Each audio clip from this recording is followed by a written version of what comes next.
এবার আপনাদের সামনে মূল্যবান বক্তব্য নিয়ে আসছে বাংলাদেশ আওয়ামী লীগের কেন্দ্রীয় সাধারণ সম্পাদক ওবায়দুল কাদের। আমরা করতালি দিয়ে অভিনন্দন জানাবো।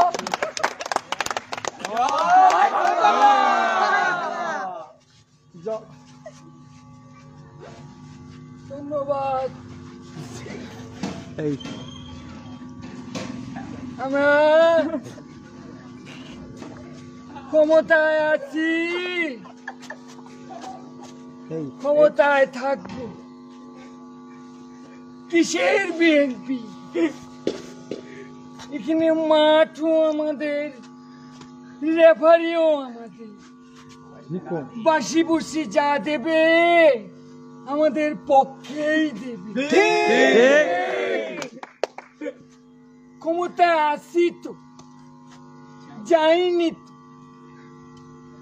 বিএনপির লোকেরা লাঠি নিয়ে আসবে, পুলিশ কি ললিপপ চুষবে।